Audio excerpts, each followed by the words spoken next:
We've actually spent the last 5 minutes chasing around like mad things, trying to get everything updated with Ian and Chris's latest missives, and I think we've done it. Yeah. Well done. So thank you for that.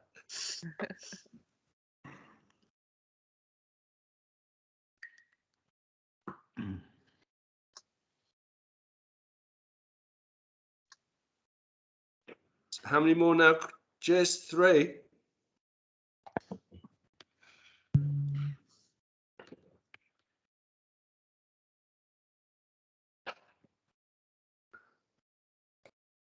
Four.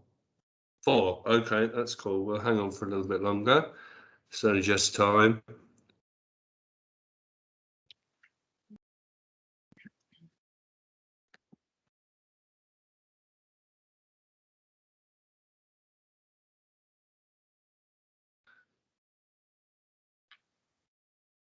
Actually, we nearly had a 6th member as my dog came over.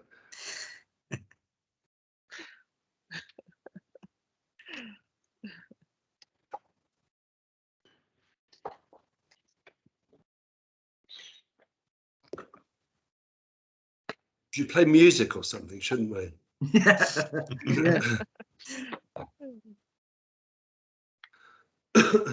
Some awful elevator music. Well, I was thinking you perhaps could give us a tune on the fiddle or something, Ian. No. No? I'm completely tone deaf, and yeah, you don't want me to hear me sing or play.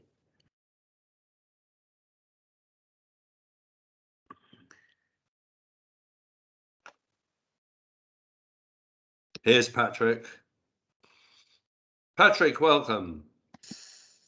Good afternoon. Good afternoon. Hello. Hi all. We match, Fine, Patrick. thank you.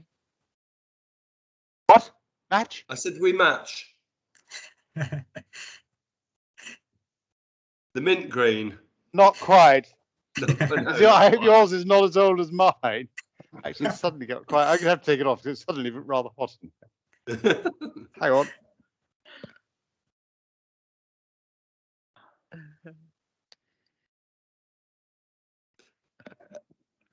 Anything to be different, eh? Right. I need some paper. So we're still waiting for 3, Jess. Yeah, 3.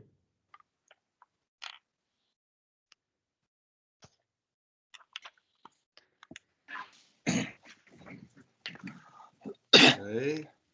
Just give it another minute or so, and then we'll.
Shall I get started and start with the introduction, as it were, and then the others can probably not miss too much.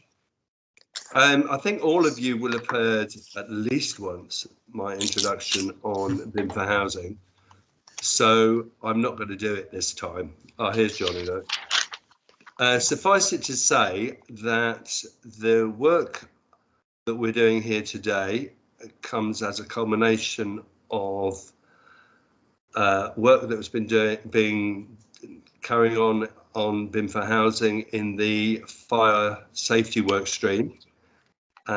This is our second meeting roundtable on cavity barriers.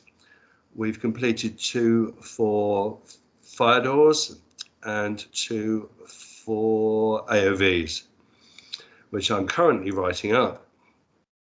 So without more ado, let's hear from George, and then we'll get moving on to the questions themselves.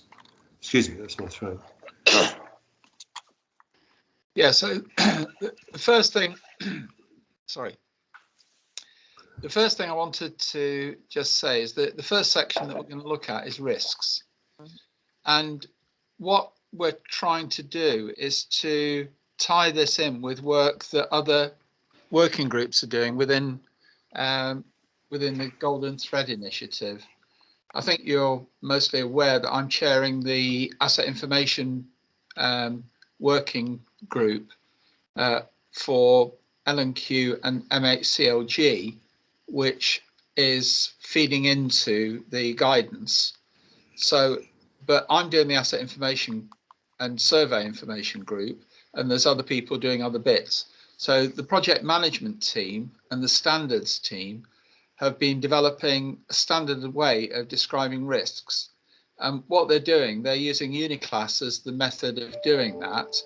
And the principal idea is so that we can end up in a situation where, for example, the failure to detect a fire or contain risk management information or things like that, that's probably a good one there, to failure to control smoke risk.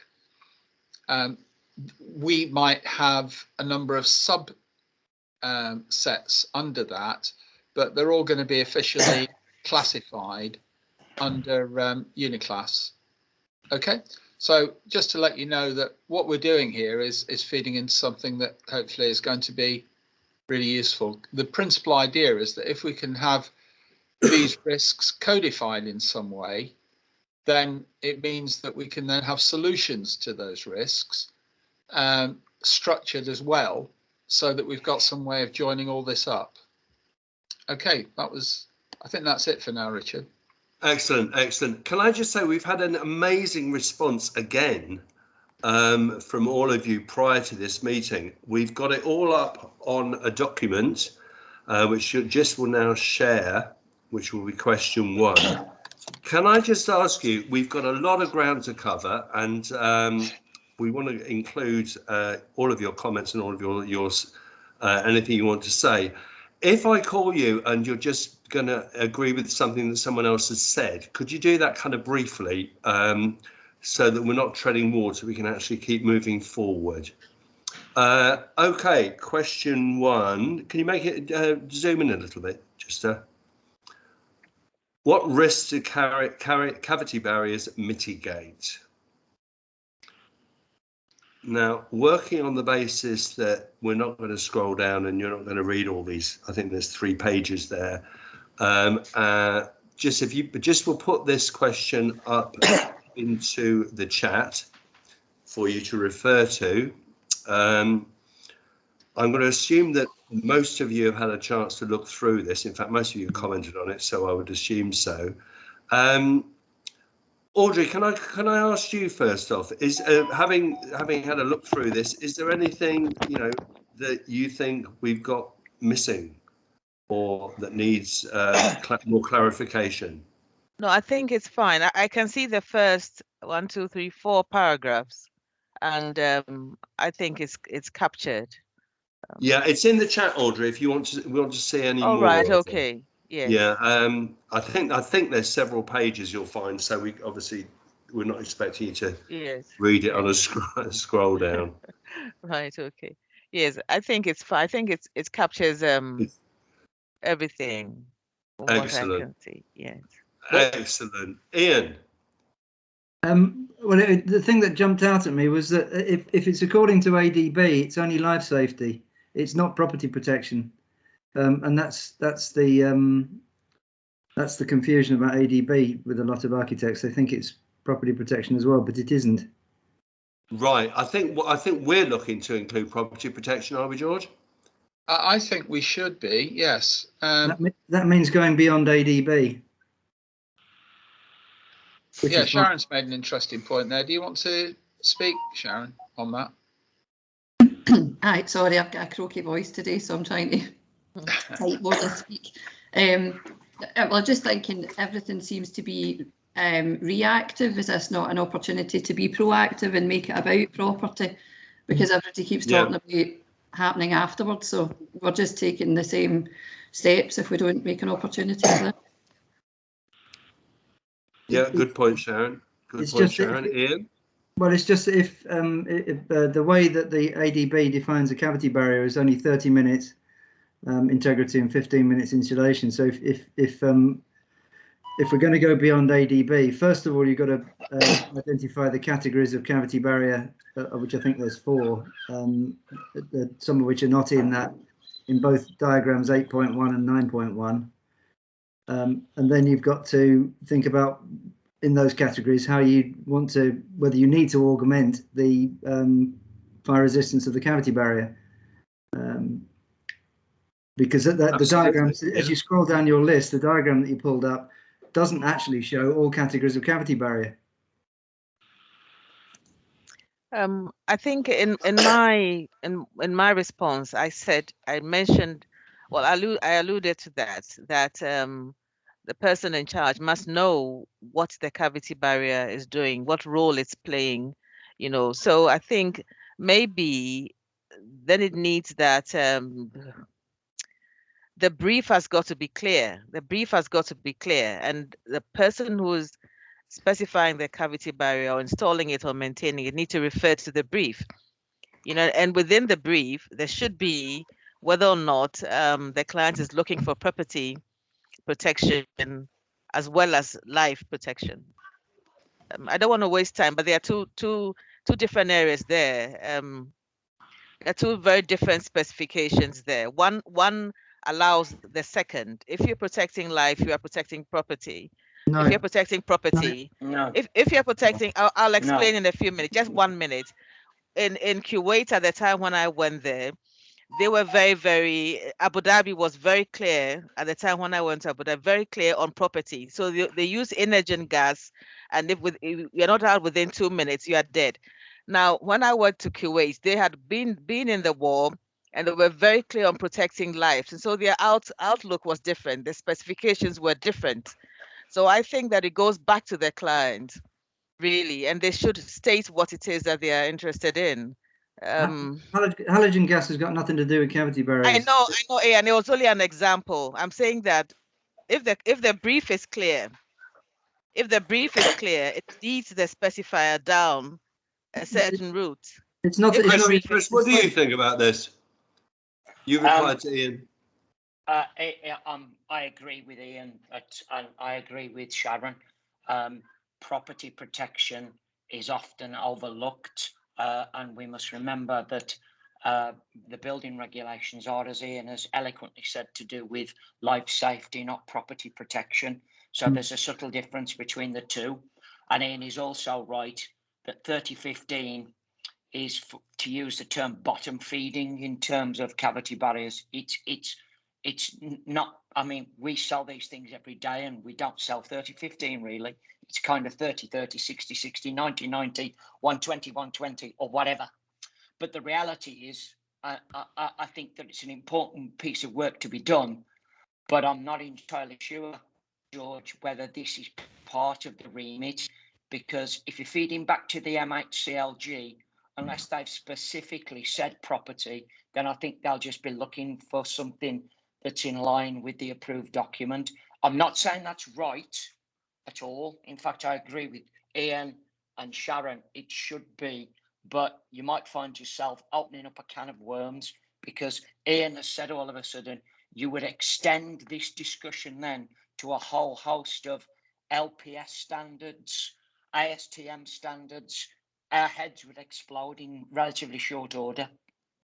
Well, okay, let me just answer that. Right, so we're doing this as BIM4Housing, right? Mm-hmm. One of the consumers of this, quite an important one, is MHCLG, but they are not dictating what we do. Okay. So as long as we can provide MHCLG with the information that they need, you know, for example, when I was going through things with the risk team, they were focused on fire safety and or fire risk and smoke risk. And I said, what about infection control? And they said, oh yeah, we've not thought of that. Yeah. I'm not talking about that, Ian, from a cavity barrier perspective, but from a ventilation perspective. Yeah. So we, as BIM4Housing, what we're trying to do is identify what information is needed for a cavity barrier, not simply to satisfy approved document B, but what information should we be gathering? And the point that I think you made, Ian, about the intumescent strip deteriorating and probably needing replacement after, did you say 10 or 25 years or whatever? That's the figure in IOTA. Yeah, so with those sorts of things, which are, if you like, I mean, one of the challenges I've got when I talk to people, they say, well, we don't need any information on cavity barriers because it's not a maintainable item. Yeah, which of course, in you know, it's rubbish. I'm saying that the cavity data needs to include that's intumescent materials are in dispute about how long they last for. But I think it's just more fundamental, and diagram 8.1 shows it very well, as does 9.1. It's identical. So 8.1's in volume 1 of ADB for housing. The compartment wall is assumed to be solid. The compartment floor is assumed to be solid. There's all sorts of MMC that have got cavities in compartment walls and compartment floors, and ADB just doesn't even get to talk about those, even for life safety, let alone property protection. But isn't that a reason why we should, Ian? Yes. Good. Excellent. Okay, well, that's what. Good. I think we're in agreement then, aren't we? We got there. Chris, you had your hand up. Is that still up or is it down again now? I was just going to say, Ian stole my thunder. We shouldn't get wrapped up in cavity barriers within external walls. They're all over the building, and with modern methods of construction coming in, the cavities are going to increase because of the nature of the construction. Yeah. So it's important, and I do see them as, and for example, if you change the configuration of a dwelling and it happens to have a raised access floor or a suspended ceiling, then you have to move the cavity barriers as you change the use. So the cavity barriers can be accessed occasionally. Often they are not, to be fair, but a lot of times they are. So I think to consider them a non-maintainable asset would be missing the point somewhat. Yeah, can I just clarify my understanding, please, Ian? So when you say MMC, are you saying that is that problem caused because you've got maybe two pods that are adjacent to each other, and therefore it creates a barrier which would otherwise be because you'd have an air gap between them, wouldn't you? Yes.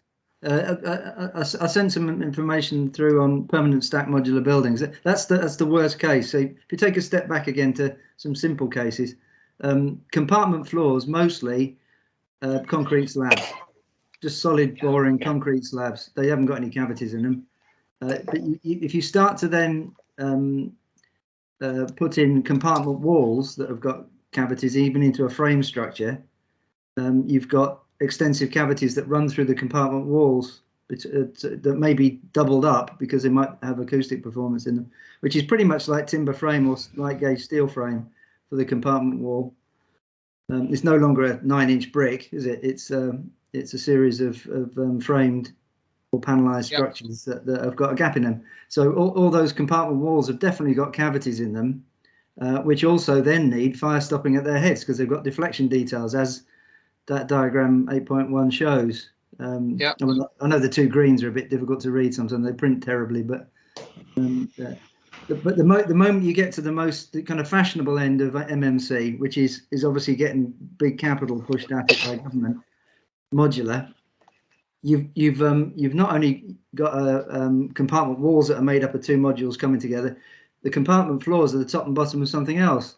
So you've actually got a lattice of compartments running right through the building, from the external elevation right back to the core, horizontal and vertical cavities that then are intersected by service riser voids pushed through, or the corridors going across the modules.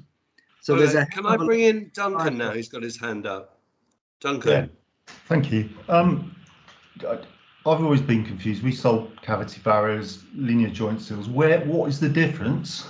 Okay, if you've got 2 modular buildings, the difference between a cavity barrier and a linear joint seal. So if you've got 2 compartment walls, which effectively the pods are, should that be a linear joint seal or should that be a cavity barrier?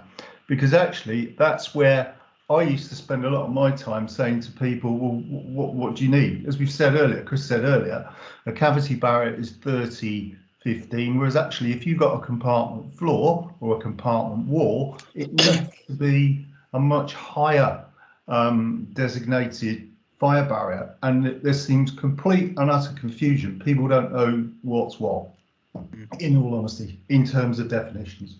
And I think you should always go to the greater fire resistance every time.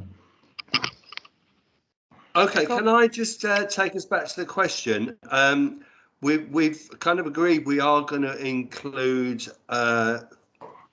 property risk as well as people risk. So has anybody can anybody think, given that, are there any glaring omissions from our answers? Yes, just from the discussion that we've had, there seems to be a slight misunderstanding about compartment wall and compartmentalization. A compartment wall does not offer compartmentalization if it has things running through it, if it has service halls and builders walls and everything. It doesn't. You know, a compartmentalization means that particular unit is sealed against the next one. Whether it's built in timber, brick, mortar, cement, anything, that is what it means. So if it is drawn that this particular unit, whether it's square, hexagon, or anything, has compartmentalization, then that is what should be done. You know, and so when there's any breach, when there's any refurbishment, when there's any repair, compartmentalization should be an aim, an objective of attaining. Yeah, it can be a compartment wall. Yes, it doesn't mean that it's affording compartmentalization. You can have a party wall. You know what I'm going to ask you to do, don't you? Yeah, I'll put it in the notes. I'm going to ask you to put it in the chat for me. So just can put it up that point up there. Yeah. Thank you. Oh, thanks. Thank you. Mm-hmm. Anybody? Duncan? Yeah. Hello? Oh, sorry. Yeah, you've got your hand up. Is that up? Oh, no, sorry. I think it was from the last one. Beg your pardon. Okay, no worries. Okay, so in terms of question one, the first part of question one, anything else that anyone thinks is glaringly missing, or have we got everything we need in there? I'm going to take that. Sorry? Remember, these are the risks and also the things that go wrong. So the other question is, have you got any examples of things where... No, I haven't got to that yet, George, have I? This is the first part of question one. I apologise. This is the first part of question one, which is about the risks that cavity barriers mitigate.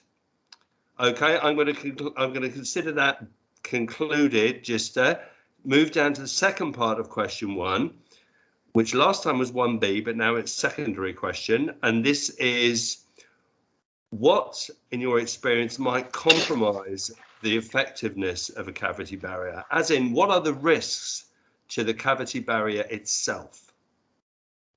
Again, we've got a lot of input into that already.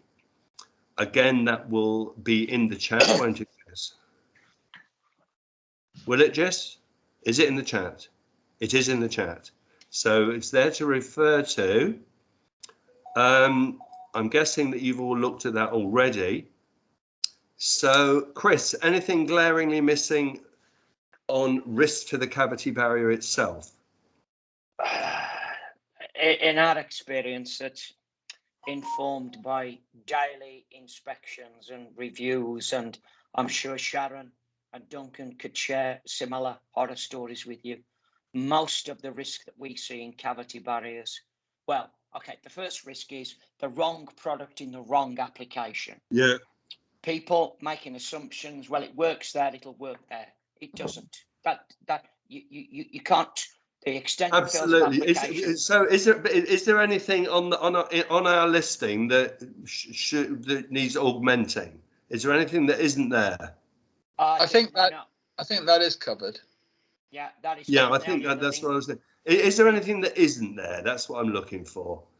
Ian. There's so much to read. As long as it doesn't, as long as it also covers poor installation, which is the biggest risk of all, in my experience, then I'm happy. Yeah. Oh, absolutely. Yeah, very, very much so. That's something that I think we find coming up, well, at every meeting, big time. We'll be coming on actually, obviously, later on when we talk about methodology.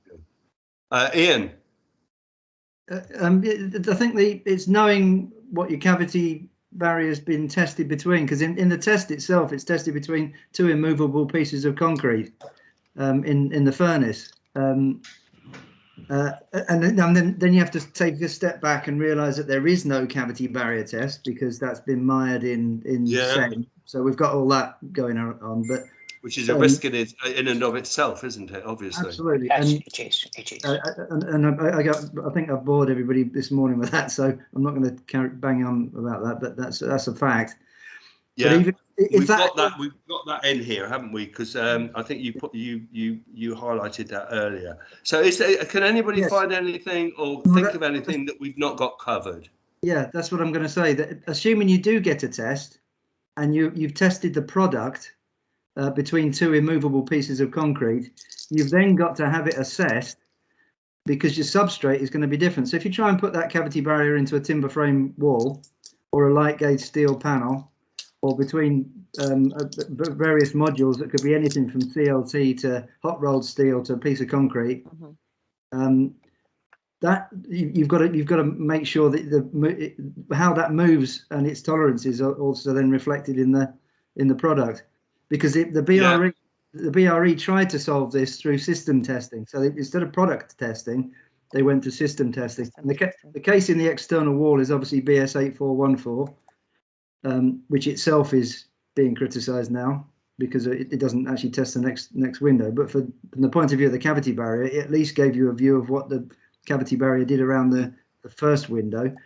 And the system test for modules, for example, there might not be system test for timber frame or steel frame, but the system test for modules, which was LPS 1501, I have never ever seen a modular manufacturer test to that system test. Really? People just don't spend the money, and the system test is based on 3 modules when actually you probably need to test 4 because it's a 4-way joint at the cavity barrier. But system testing just doesn't happen. So if you're looking at product testing, this is the point. You've got to realise that the product testing is done between immovable concrete lumps, and your building isn't that. So basically, the testing isn't representative of the real life conditions. Yeah, you need a fire engineer to make sense of it. Right, can I ask you, because this is really important stuff here, Ian, could I ask you to type that into the chat for us, and then just will put that into the document? I think I already have with the emails I sent you. Right, that's fine. If it's already covered, then that's fine. Chris. Yeah. Okay, Ian is exactly right. However, on a practical, and I wouldn't say a weekly basis, but certainly a monthly basis, we find ourselves involved in project-specific tests where we are having to be creative in taking the test standards that we've got and adapting them as best we can, and replacing often one of those substrates, which Ian's identified, are normally lumps of concrete with something more representative, such as a lightweight steel frame, such as a timber frame. In fact, we're part of a project now with a light steel framing association to do just that. The challenge that we have then is that because we've modified the test for good reason, our tests are considered ad hoc. And in the current climate of PI insurance, no one will accept ad hoc tests, however well intentioned, as being representative. And that's the problem that we have. So we're stuck between a rock and a hard place. So Yeah, sure. It's not that we don't want to test to different standards. We just don't have the standards in the first place to test to. And as Ian has said, right. Has anybody got anything they want to add to the list? I'd like to just ask a question, and that is, what about in 5 years' time, 10 years' time, what in these experts' experience happens that will then compromise the cavity barriers? What might we alert people to look out for? I mean, obviously, running cables through is one that is regularly said, but what additionally are we aware of that causes problems? Would a water leak cause a problem? Yep. Is that a yes? Yes. Yeah. Right. Well, that's not down there, is it? So we've got a new one. Yeah. Anything else? Anything else? Anything new? We can talk more afterwards. I'd just like to get the questions nailed if we can. If sorry, I'm waving my hands around like an idiot. If we're in a situation, I've just been to Croydon, and there's a 135 metre modular tower. It's already occupied, and there's 150 metres next to it being built right now, and that's all signed off by BOPAS, or it's a recognised system. If in the future somebody finds out that system hasn't got cavity barriers, you're in a situation when Notting Hill Housing Trust were in the Paragon estate, where they've had to evacuate the entire building, and because they can't fix it. So the time, 5 years or 10 years down the road, is not the time to realise that you should have put an entire building's worth of cavity barriers into the thing. Just because ADB didn't ask you to do it isn't the explanation for requirement B3 brackets 4 in the law of so forget ADB or the Scottish Handbook or anything. The law of the 2010 building regulations in Schedule 1 requires that all unseen cavities are restrict the spread of fire and smoke. Excellent. Sharon's put a couple of interesting new points in there. Thank you very much, Sharon. Is that right? Is there anything new that should be added to this question 1B, which is about risks to the cavity barrier itself? Movement. Yes. Following up on what, sorry, Ian. Sorry, I beg your pardon. Following up on what you just said about the buildings you saw in Croydon, how is the building passed to that stage? So I think the risk is that the people who pass different stages of the building construction must be sufficiently trained. Because how is it that a building can get to that stage, or any building can get to that stage, be passed as various stages and not have cavity barriers or appropriate fire? I know why it's happening, but I think it's a big risk and it must go in. The people who are appointed to pass stages of building construction must be trained. You know, they must. Yeah, as you know, Audrey, we've got a section on competence coming up, but I think you're right. That needs to go in here as a risk. Would you put it in there for me? Yes. Thank you. Anybody else with anything, a direct risk to the product itself?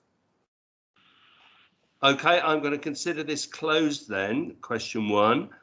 and we will move down to question 2. Maybe we will.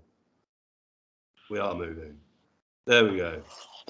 What information do we need to know about a cavity barrier to ensure it performs as required? Now, this is, well, I think we've got about 4 or 5 pages here. So I hope you've had a look at it beforehand, because it's a lot of reading. Just could you, as usual, post that up for me onto the chat so people can refer to it. Who should we come to first? Chris, anything we're missing? I think you've got lots of duplications, but there will be. Yeah, we haven't deduped anything, Chris. I can't see anything missing at the moment. It's a very comprehensive list. Thank you. Ian. The combustible content in the cavity, I think that's a factor, because with a lot of MMC, you've got, you may have walls that are timber framed, you may have walls that are steel framed, but those steel frame walls have got OSB mattresses for hanging the weight of kitchen units and fittings. Yeah. You'll have penetrations, which we've all seen, around the outside of a module that where the cabling and the plastic piping is actually run in the cavity that's then meant to be the compartment wall. But so for 2 sides, you've got plastic surfaces going through into the cavity. Great. Yeah. No. I think that's important. Could you put that into the chat for me? Yeah, I think I'll put it in the email, but yeah, I don't know. Oh, if it's already in the email, okay. Right. Has anybody got anything new they want to add into the list? Ian, the difficulty is obviously we've been getting stuff coming through, so we've tried to incorporate them, but it's obviously everything should be on this, George, even Ian's latest stuff. Yeah, good. Sorry, it's my ignorance. What's the chat? Where's the chat? It's at the top. It's the little bubble. Mm-hmm. Oh, sorry. Ian, everything in your emails and Chris's responses, everything is in this document now. We're right up to date. So if it's in the email, we've got it. Yeah? That applies to everyone, and everything is in there, which is why there's duplication. We haven't had time to dedupe it. The main thing was to get it all up there and visible for everyone. Duncan, anything you think we should add into this list? Yeah, just I think with modern construction methods, quite often people don't really understand, like the substrates, for example. You've got sheathing boards overlapping concrete slabs. So in fact, actually, you've got 2 cavities. You've got one between the edge of the floor slab and the sheathing board, and then one between the sheathing board and the outer cladding. So actually, the other thing is, when you look at it, people will say, yeah, we've got a 1 hour sheathing board. Yeah, you do have a 1 hour sheathing board when it's actually got plasterboard on the other side of the wall. But the manufacturers and the board manufacturers, if you actually speak to them and say, well, what tests have you done from it coming from below and up? How long's your board going to last? Because there isn't a test for it. So actually confirming that the substrates that you have will actually provide the required fire resistance isn't available. That's certainly information we need, isn't it? Definitely, without a doubt. Right, Duncan, would you put that into the chat for me, and then Gis will bring that over into the document proper. Yeah. Sorry, can I just mention something else as well? Absolutely. Which came up. We were looking at trying to make an intumescent cavity PVC closers for around windows, and I know you're not supposed to use them now, but the actual methodology of testing for cavity closers around windows is not fit for purpose, because they just use a linear joint sill. So because you can't do a 3-dimensional test with corners, they can fill the PVC cavity closer with rock wool, and you can build a 4-sided thing, but you can't seal the corners. So actually you've got 4 big holes for a fire to spread through the thing, and it's never been addressed. Well, that actually is a risk, isn't it? Massive risk. Duncan. Actually, wouldn't that be a risk to the actual product itself? Why don't Because it's not in type there. that You've in got there? nothing in the corners. You've got nothing in the corners. Yeah, well, I'll tell you what, Duncan. Type that into the as well into the chat for me, but Yeah. put it as a risk. Write Okay. risk, and then just will know where to put it. Yeah. Okay. Is that okay? Yeah. No problem. Thank you. Richard, That's brilliant. yeah, could I just explain what we're trying to do with this information section? Yes, so that please we do. can, Sorry, sorry, I should have come to you at the beginning, George. no, don't worry. Yeah, so one of the challenges that we've got is what we want to do is to try and turn this into reusable data that we can use in BIM. And when I say BIM, I don't just mean 3D modeling. I mean to be able to have it as properties that we can automatically validate against to see if we've had the information that we need. So the question then is, what information do we need? And I think there's a perception that by a lot of people that BIM automatically is going to have everything that you need. And quite frankly, it isn't unless you ask for it. So if I can just take a couple of minutes just to show you what we've been doing over this last year or so with BIM4Housing associations and the like. Here, I've not got this for a cavity barrier because quite frankly, understanding how a cavity barrier is defined as a specification is quite a challenge. But I think this helps. This is, I'm sure that you'll be able to relate to this. This is a door. So this is an MBS specification for a door. And you'll see here that to actually be able to buy a new door, an FM manager, if they went back to the specification, they'd have to be able to understand. Can everybody see this okay, by the way? Mm. Yeah. So you'll see there, the architect has said that it needs to be an FD30S, but you've also got to refer to the fire strategy report, and you've also got to go and read the appropriate British standards and obviously understand them. And when I've discussed it with the architects, most of them don't know how to glue that together. So what they do is they go to a manufacturer, and the manufacturer will then come back and say, this product will satisfy that requirement. Yeah, which in my view, or you know, immediately starts to open up a bit of an issue. You've also got, this is a declaration of performance from the product manufacturer, and the declaration of performance includes things like what the door closer size should be, but it's not explicit. It's actually telling you how the tests are done so that you can pick the appropriate item for that door. Now that's great as a bit of information for a designer to use, but for the FM manager, they want to know which door was used and which door closer was used. Therefore, we need something that is far more explicit than that. In other words, what was the door that the door closer that was used on that particular door? Now you might think that BIM resolves all of this, but actually, if you look at different BIM objects, you'll see that you've got fire rating there being described in one way, and here in this column here, it's got fire rating underscore door, and that means that that isn't computer readable. They're different, and also the values themselves are expressed differently.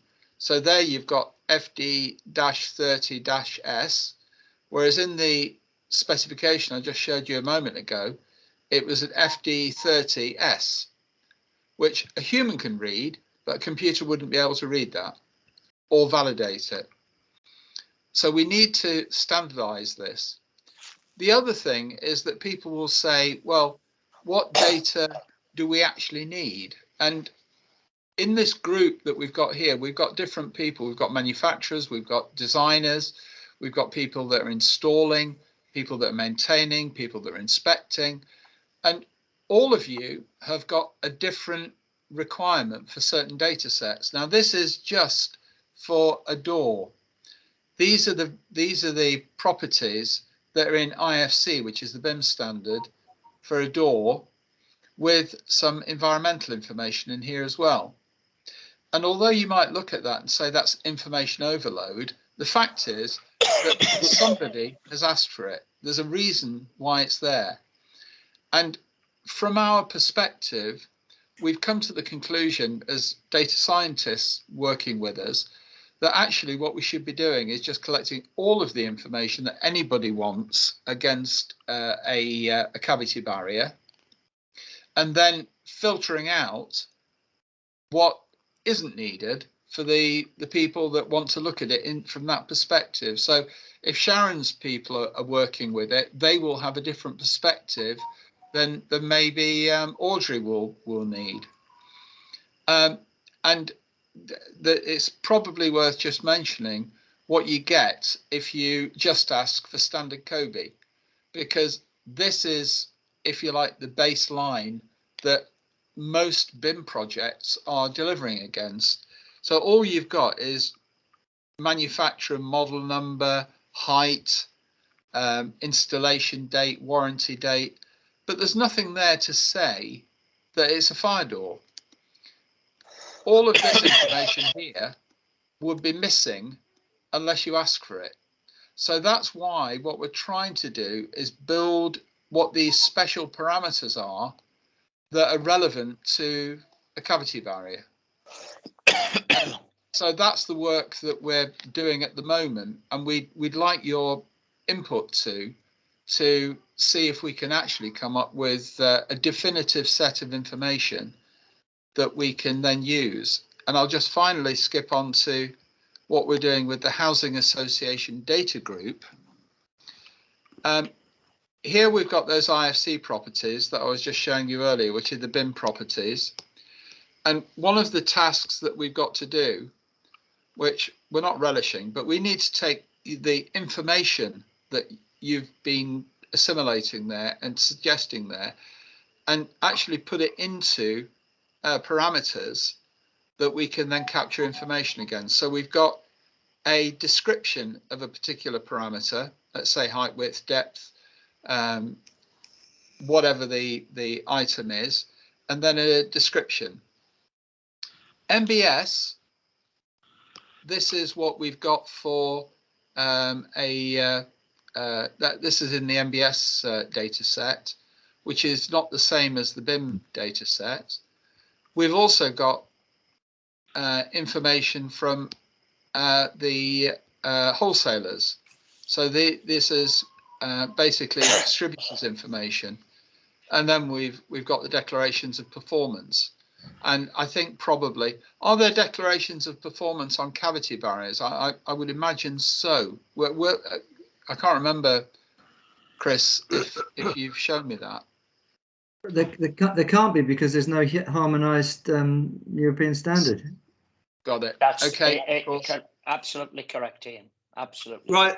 I really want to bring Ian into a discussion here on this whole information issue, but I'm also conscious of time. Can we press on with the questions, and then maybe if we've got time at the end, come back to this? Is that okay?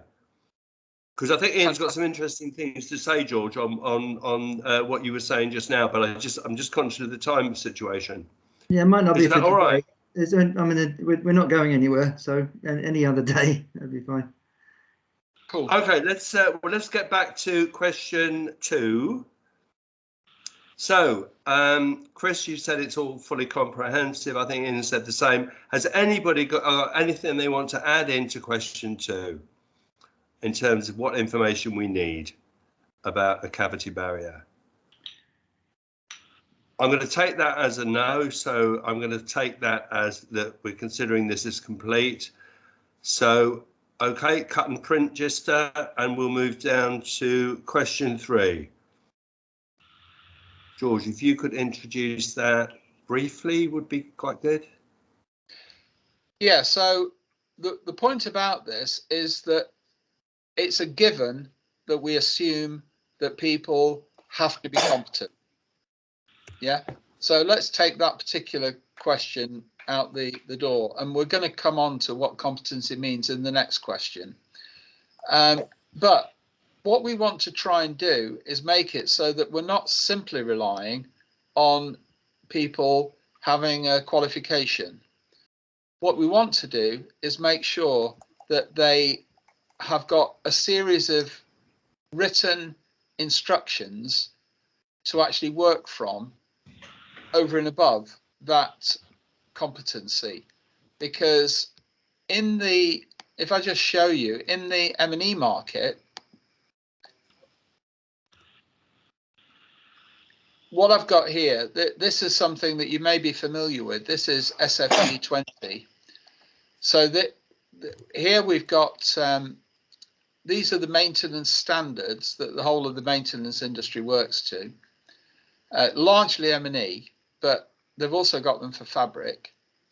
And again, so here we've got the core competency that's required, how long it's going to take to carry out the task, all of the references that they should be looking at. But this is the important thing. You've got an explicit list of tasks that you should be following to ensure that that particular piece of inspection or maintenance has been done properly. And I would like to see if it's possible to get a similar list of explicit tasks that we could have for installing a cavity barrier, maybe inspecting it, and maybe what to do if you've got to do certain things around it or to it. So that's what I was hoping that we can perhaps try and get to from this. Okay. Sorry, George, I thought you finished. No. Does anybody have a view on that? I was going to say, but I'm sure that people will tell me. And I've just seen that that's useful that Ian's just put in there, that it's going to be needed. What would a cavity barrier? I've just seen the question that Sharon's asked, and I can look now because I've got it. We have the whole of SFG 20 in our software. What might a cavity barrier be called?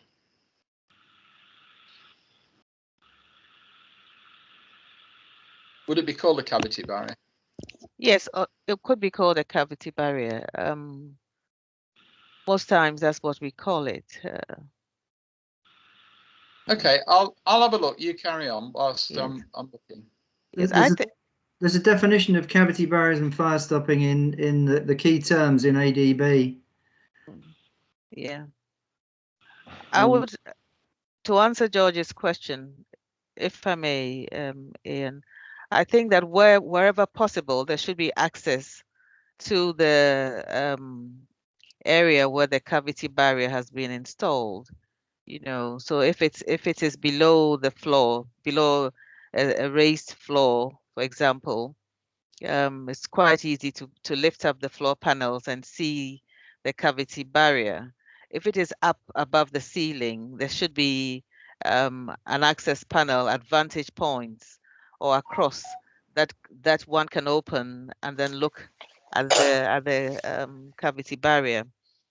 And oftentimes, for example, you may have within a room a flat ceiling, you know, a solid, not solid as in building composition, but it's called as against a tiled suspended ceiling laid in a grid.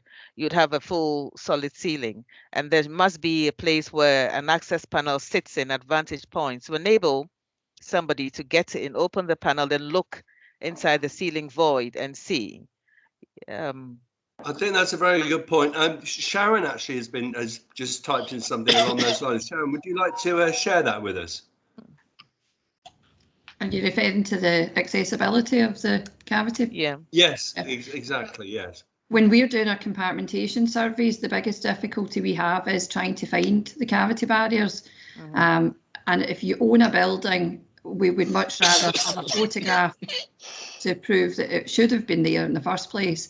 They're less likely to allow you to do a destructive survey. The difficulty we had when we asked a client to do that was the barrier had been put in from the steel column or vertically out to the cladding. But when it got to the top where the steel work was meeting the block work, the slab, everything merged, there was haunches. It was almost like they stopped at that point because it was too difficult to install. So yeah, I think it's, I know it's an after the fact. I think the refurbishment, we've got a benefit if they're pulling the building apart, we can get into it. But I think if we don't get it right as they're putting the building together, everything, you've just got to assume it's not there. But most clients will not tolerate that and just say, can we work around it? And I think that's the difficulty. I think you should go, Sharon, I think it should be part of the things you ask for in procurement. As I was saying earlier on, you've got to have the as-built drawings. And so you've got to put in the procurement, the contracts, that the architectural team or the designer team, whatever they are called, stay in long enough to give you the as-built drawings, especially where they've got to mark up where they've done the compartmentalization. It's not just a compartment wall, because they have to do the compartmentalization. They should put in the cavity barriers. They should put in an access panel that is fire, that meets the fire rating. I see that, yes, if you have just any access panel, it doesn't meet the fire rating. It might not. And no, so I don't agree with putting an access panel in, because I think that's you giving another breach or another weak spot. I think that's why, Sharon, the design team.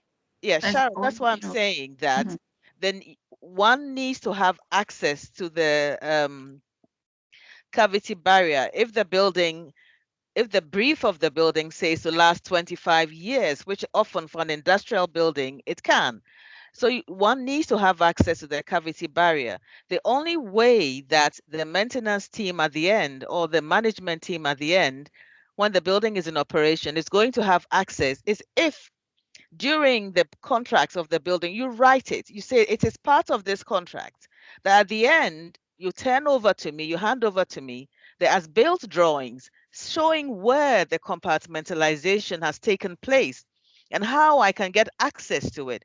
It needs to be put in the contract, because if you don't put it in the contract, at the time when handing over is happening, the designer team has been let go. They've gone, they've left the area. So you can no more get to them. If it is in the contract in the beginning, they are there. They have to be brought in. And I have done this many times. I've gone on site and I've had to prepare as-built drawings because it is in the contract. But if it is not there, you cannot hold anybody up. And at the end of the building process, everyone is moving the teams off, because now money becomes an issue. Nobody's going to keep the designer team for longer than they're necessary. They'll let them go at first pass. So if you put it in the contract, are we saying are we saying this is a methodology or a means of working that should be utilized that we're not using? Yes, it says it should put in. You see, is it on our list? Well, it's just come up, and I've said it before. I'll put it in again. I'm just saying, is it on our list? And if it isn't, I didn't put it on the list. I didn't put it on the list. Okay, would you put it on now for me? Yes. Thank you. Richard, sorry, my point, I agree with Audrey, but we are involved more with refurbishment. And I think if you speak to Duncan or Chris, anyone else involved, it's easier to plan ahead and to limit the issues going forward. I don't disagree with that. And Chris has just put the huge very relevant comment on that. Yeah. So the huge problem we have is refurbishment or going in doing inspections on buildings that we weren't involved in the construction of, and it's trying to. So Sharon, so what needs to happen from your point of view to alleviate that? Well, obviously going forward, if you fix everything going forward, that's great, but you've got legacy issues going back years, absolutely, even 2 years. But in terms of methodology, in terms of process, what can we put into the process that we've not already identified in the list that will alleviate the issues for you moving forward? And if there's, you can think of a way that will alleviate the issues for you, or at least mitigate with legacy issues. I think everything that you have in the list, I don't think I can add to anything. It's just difficult doing it retrospectively. Sure. Oh no, absolutely. Well, this is the world over, isn't it? This is what one of the major things we're grappling with at all levels, isn't it? Okay. Anybody else got anything they want to add on to our question 3 answers? I found something that might do the task, which is fire breaks. That's what it's called. Will it be called a fire break? Can you see my screen? I would imagine see it your could be. screen. Yeah. A fire break can be anything that breaks. Sometimes we even use buildings to provide a fire break within a building. It could be a bathroom. A fire break can be either an element, a system, a product, or even a set of rooms, or so it can be anything that breaks. So depending on how it's used, it could be either a cavity barrier, could be, from my point of view, I haven't looked into this. It could be a fire seal, it could be a fire door, it could be a corridor that's taking you to save access. So I don't know what it is that they're calling Yeah. a fire break. Yeah. Can I? Sorry, I'm going to interrupt here because I think Ian's made a very important point, which kind of runs across everything that we're doing and have been doing for a number of years, and that's the consistent use of terminology. Thank you. Because so many people say use one terminology to mean something, and then somebody else uses something else. Ian's saying there's no such word as fire breaks in ADB. Mm-hmm. No, and the point is, because people are doing different things, Richard. Yeah. They will call them different things. Absolutely, yeah? Absolutely. I'm just. So what we've really got to do is to make sure that we can capture what people call things, and then we in the software, in the databases, we can actually relate these things together, so that and sometimes we have to name things ourselves if they don't exist. Absolutely. So yeah. Cavity barrier, if we can, so what I'm saying here, I've got here in SFG 20, well, it's not just SFG 20, this is Sodexo's entire database. They've got 177 rows or different asset types that have got fire in the title. So you'll see here we've got external and internal fire doors. There's fire stopping. I don't know, Duncan, whether your type of products would fit into any of those categories. And then they've got this term extensive, semi-intensive fire breaks, intensive fire breaks. So they're looking at it from their perspective. And they're using the term fire breaks. Yes.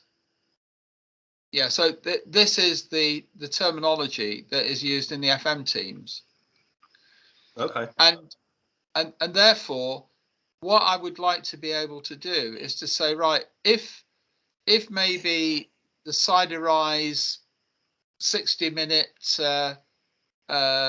cavity barrier, if that might fit into this, then I'd want to have under here the maintenance activity, just like I was showing you earlier with the tasks that you'd have to have as inspections, and also what skill sets needed, core competency, how frequently it needs to be done, etc. So that, I think that would be a useful thing for us to distill from the expertise, because presumably. And have we got that on our list, George?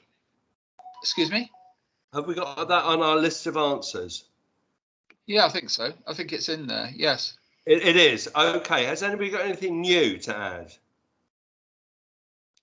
Right. I'm going to go off piste and ask Johnny Furlong what he thinks we should add. Hi, cool. Thanks, Sarah. I've been here in the background. So fascinating chat by everyone's been brilliant here, sneaking in the background, listening.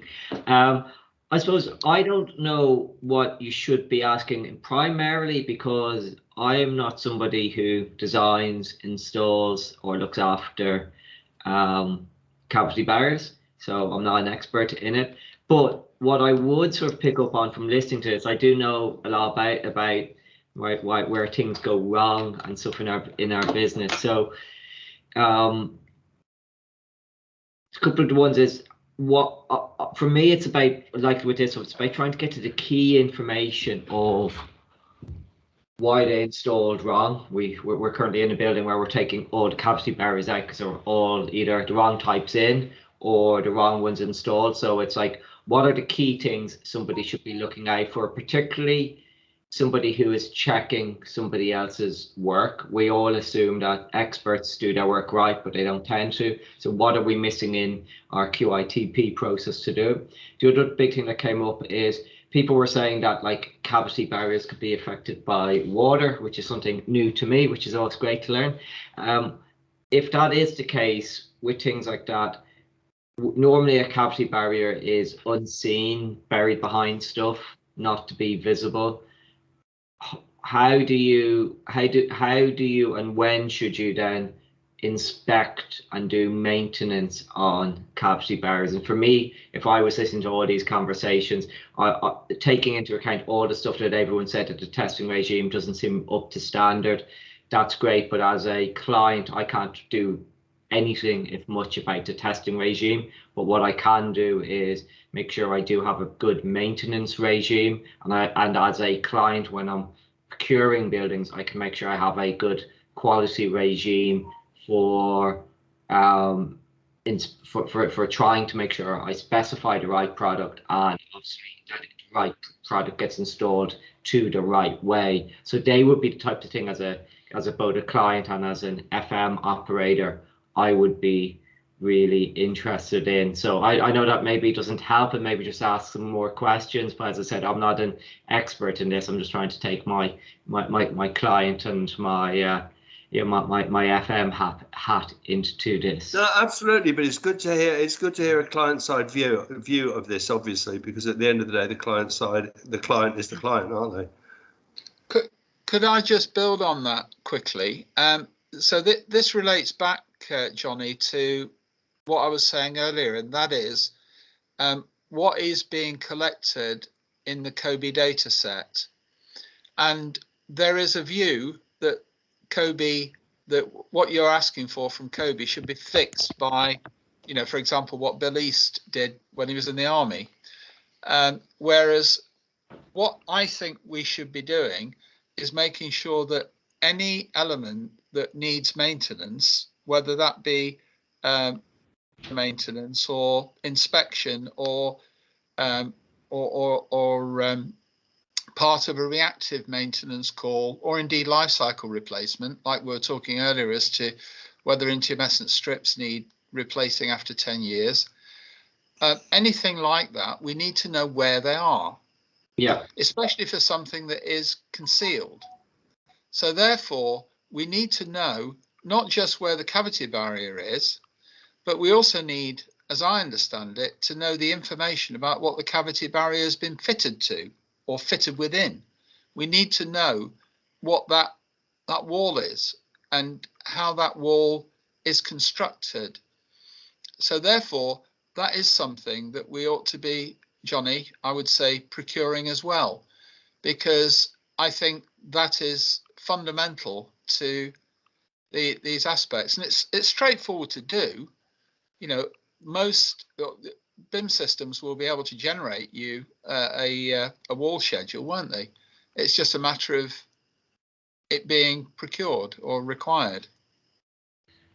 Yeah, as I said, it's absolutely. I think though it's those, as you said, it's those key questions. I think from an FM perspective, what should we like if somebody says like water can affect a cavity barrier, leaks are probably one of our most common things. Does that mean our cavity barriers are ineffective, that our inner buildings have had leaks? Same with, and as I said, it's those sort of for us, it's some of that key information. And as you said, like everybody along the chain of this golden thread needs different information, and you know, and it's you need a different amount of information to design, to specify, to construct. And I suppose from a client perspective, it's like where are those key big points that we need to be aware of? Where can we increase our knowledge on these? How can we make our quasi inspection programs better during construction? How can we improve how can we improve our maintenance regimes and our inspection regimes? I think well, the thing is, a lot of this has got to be client-led, Johnny, hasn't it? It's got to come from the client. It's push and pull. No, definitely. I think we're agreed on that. Yeah. Okay. Well, that's again, that's a point that Audrey keeps raising, which is about it's not just about the actual asset; it's about the immediate environment. Okay. So back to question 3 and our answers. So, has anybody got anything glaringly missing? Duncan's got his hand up. Duncan.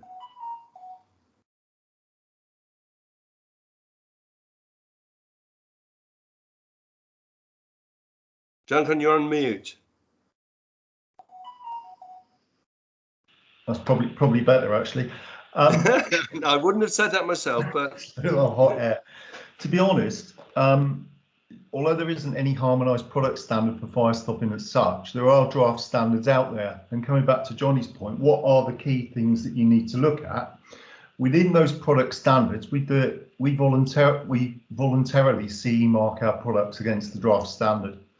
And as such, it identifies essential characteristics of each product. So whether that be a linear joint seal, whether it be a penetration seal, whether it be a cavity barrier seal. And what's happened, all the wise men around Europe sat around the table and they said, what are the essential characteristics which make up a cavity barrier and make it function?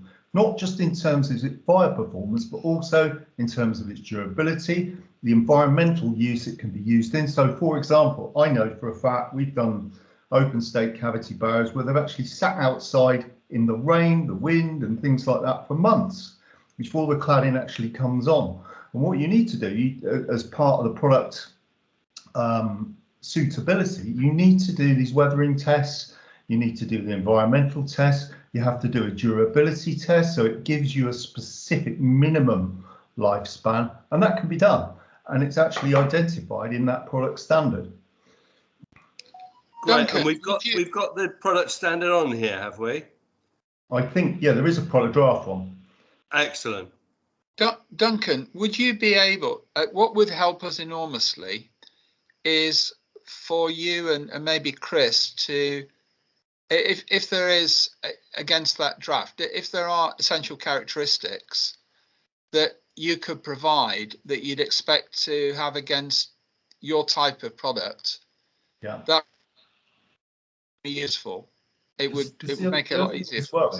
It's looking at the holistic thing. So in addition, the responsibility of the manufacturer is also to have a maintenance schedule as well. And although within cavity barriers that's not always possible, you know, things like fire stopping is.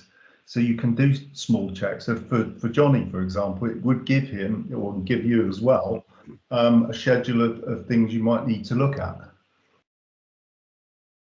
So would you be able to give us both of those things? Maybe a list of tasks and a list of the essential. I think, yeah, we can send you the draft. Oh, I'm right, aren't I, Chris? I don't want to be feeding any bum information here, but I'm pretty sure there is a draft. There are things that you have to declare if you're going to do a voluntary CE mark, and there are things that you might like to declare. Yeah. And it depends on your level of attestation of conformity with the CE mark.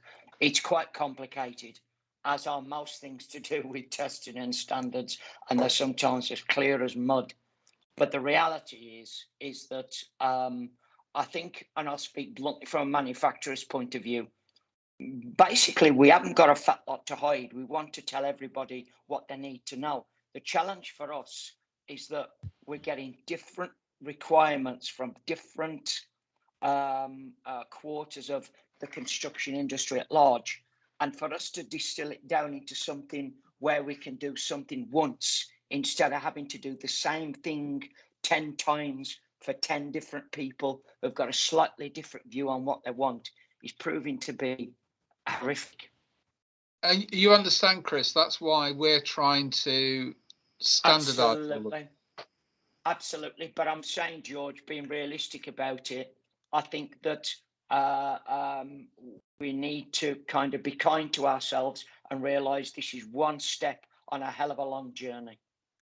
No, most definitely. And the work for Chris is helping us, Duncan, with and you know, on the AOV side, Will Perkins is as well. We're and the Housing Association Data Group to actually produce standardised data templates for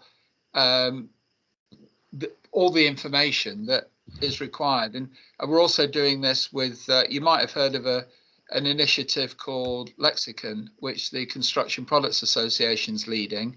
Well, we're at the heart of that. We've developed the software platform for that. So all of the work that we're doing here is all feeding into that process. The construction, the CPA is doing it from one perspective, but we need it from our perspective, which is the BIM4Housing perspective as well. So it all adds together. At which point, can I say, has anybody got anything they want to add to question 3? Answers. Well, yes, it's just a quick response to Sharon, because I've seen that she's put that they get drawings which differ from what they've been on sites. They find that things on sites, walls and compartment walls, differ from the drawings they've been issued with. That's because, Sharon, you haven't been given the as-built information. Yeah, you've actually the as-built information, Audrey. Yeah, have you put that on there for me? I'm just responding to Sharon, sorry, Richard, so she understands. It's not what you're issued with, Sharon. What you're issued is those are the drawing design information, working drawings.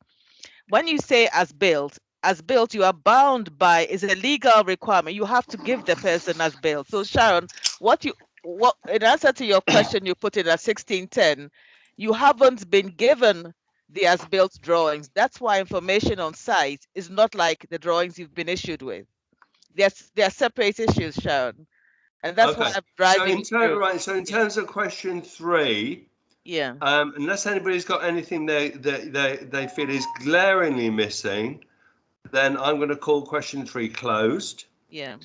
Sorry, can I just ask a quick question of Audrey? Audrey, could you ask that after I've closed it? Okay. I thought you had. No. Well, closing question 3. We're moving down to question 4. George has a question for Audrey. Yeah, you just said it was a legal requirement to provide as-built information. Yes. If it is in the contract, it's got to be in the contract, because now we've all got the lessons learned. The client is here. The client knows that I need this.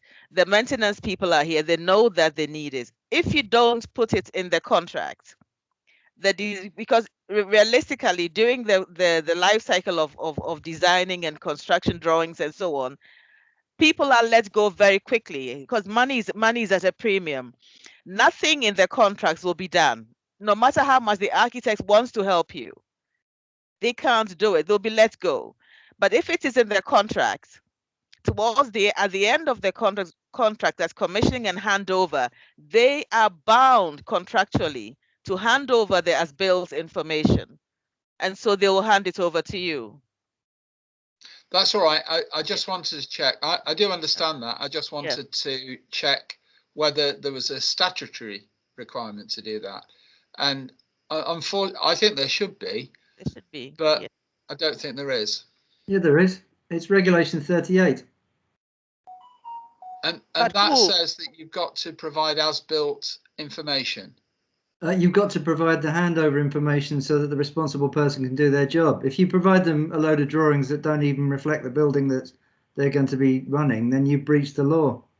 But then who is held liable? Who's responsible? It doesn't say, because the new contracts are all management contracts and project contracts in fast track design and build and so on. It's not a JCT contract problem. It's Regulation 38, which is I'm statutory. not saying I never mentioned JCT. I know I'm an architect, so that's where you think I'm going. What I'm saying, Ian, is that if it is not in the contract, whoever is handing over to you, whether they are architectural QS, civil engineers, or so on and so on, they can give you everything like what Sharon has said. They get a whole lot of information and they go on site, and it's not what is on site is not what they've been given.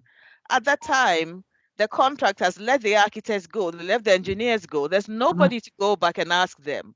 But if you had it in the contract, the client can say to the people, look here, where are my as-built drawings? It's in the BIM model.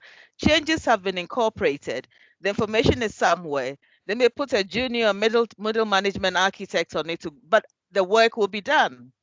Before BIM, we used to have to do it. We would do it with BIM. You know, I'm they wouldn't give it to you, Ian, I've been there except before. I know. I paid off most of my mortgage by having crap built drawings come out of contractors and have to check them. Yeah, the law says in Regulation 38 that the contractor has to hand over a set of documents so that the responsible person under the 2005 regulatory reform order can do their job. And if they send them a load of lies in the form of a drawing, they breach Regulation 38. Yeah. Johnny, okay, I'm going to close that, and let's move on to question 4 now, because I'm sorry, but we're going to run out of time. Okay. Yeah, if we've got time at the end, then please we can talk about this, but I really want to get this done.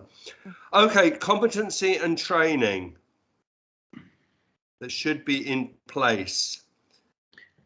This has been an interesting one at other meetings. Yeah. Why don't you employ a competent clerk of works? Yes. Immediately. I suppose Let's have that in. Yeah. Right. Jesse, you've got that on the chat, have you? I'm sure you have. Okay. So, Duncan, you've got your hand up, and I know you put your hand up for something else, but I'm going to call you to talk on this. Sorry. I might. Oh, beg your pardon. The training and competency thing is a bit tricky, because quite often the specialists aren't there at the time that cavity barriers actually go in. I had a project, Elephant and Castle actually, where the management contractor wanted an ASFP accredited or a third-party accredited contractor to install the cavity barriers. Well, what the curtain wall people had to do was to employ a fire stopper to be on site 24/7 to do about 2 hours work a week. So actually, it really wasn't economically viable.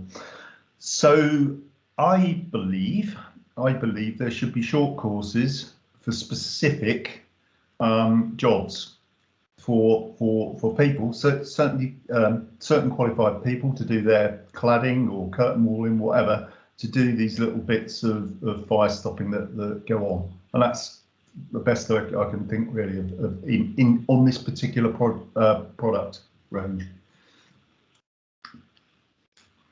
Okay, right. So you're talking about short specialist courses, highly focused. Yeah. Okay. Have you written that in the chat? Did you send that in, Duncan? I think I did. Yeah. Okay, that's cool. Yeah. No, I think that's a good one actually. Sharon's got a hand up. Oh, sorry, Sharon. I was just going to agree with Duncan. We had the same issue. We were standing a man in attendance, and I do agree that I didn't agree with one of Chris' comments previously about specialists and trying to keep it as a dark art. I don't agree with that. I think it is a life safety trade. I do think the products are readily available in any shape or form, and we know the difference between what we can and can't do with the products. But I do think there's an opportunity for someone like the curtain walling to be trained for their specific. It might be a same system, it might be something that's the only thing they're doing, in which case they're going to be very competent at it. I don't think there's any benefit in making it such a difficult trade that people who are doing that type of work can't be left alone to do that as an entire trade. It seems to be too fragmented, and there seems to be a bit of difficulty. So I don't know if Chris was trying to come from that perspective, but I do think it needs to be limited. I don't think the product should be readily available off the shelf. I don't think that anybody should be putting in, you know, products wherever they want to. Again, we know what's tested, not tested, and I'm happy to approach the manufacturers to make sure that you know, that we don't end up in this situation. Sharon, are you saying that that the curtain wall installer should be able to do it if they've been properly trained and instructed? Yes, I don't think there's any. It's like if you're a joiner, you want to be a fire door installer, you can go to specialist fire door training. I think if you're a curtain walling installer, I don't think it's beneficial. You know, there's enough fire stopping to be done if somebody wants to keep lining their own pockets, which I think was alluded to. There's enough work out there for all of us. I don't think having a man in attendance on a mast climber to make sure that a set of curtain walling is installed, I don't think it's beneficial for the industry, because there's not enough people who know what they're doing, and that's going to create an even bigger deficit, you know, of specialists or knowledge in that field. Yeah, I'm agreeing with you actually. Johnny. I think I think one thing that'd be really useful is like simple visual guides on what to look out for everybody to, you know, on fire stopping in different locations. I appreciate some of this stuff, some fire stopping, cavity barriers, other stuff is incredibly technical, and it's all about the minute details, can be whether it performs fully or not. But there should be very simple things that, like, if there's a massive gap at the end, if it's in upside down, like I've been on a site where over 50% of them are installed upside down. Hundreds of people on site should have spotted that, yet no one did, because no one was told the basic thing of what to look out for on that particular cavity barrier, which was showing what way up it was going. You know, so I think if on sites, you know, people were given, you know, simple guides. Now I appreciate this gets hard because I know manufacturers and other suppliers are wary about if they produce a guide, people take it as a that people will perhaps just look out for those things and not do their job properly. And others, and then the manufacturer becomes liable because they've not given enough information. I appreciate there is stuff like that, but I do also appreciate that if there was like really simple, here are some of the big key mistakes, things to happen. Have a look on your site. See these things happening, all about that education, making it easy. I appreciate that. I forget who was saying it. There should be sort of there's going to be two types. There's going to be ones that where things are simple. Yes, we can upskill some staff to be able to do stuff. There will be the real specialists who can ever only do the complicated stuff where you need the real detailed training. And then there should be though the really almost a general purpose training. You know, like there is for lots of health and safety stuff on site. Everybody knows to look out for trailing cables. Everybody knows to look out for a fall from heights where there's no protection barriers. We still have health and safety experts, but everybody knows how to look out for the basic stuff.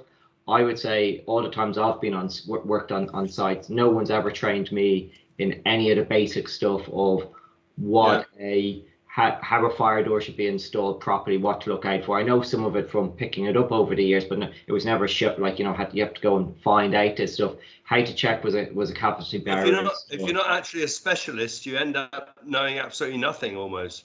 And I think the whole industry could be upskilled to some level to look out for the big key mistakes. As I said, anybody can spot, like as you said, you know, a cable that shouldn't be somewhere. Sure. But like, you know, and I do think there is some parts of this that everybody can play a part in. I think that's a really good point, Chris.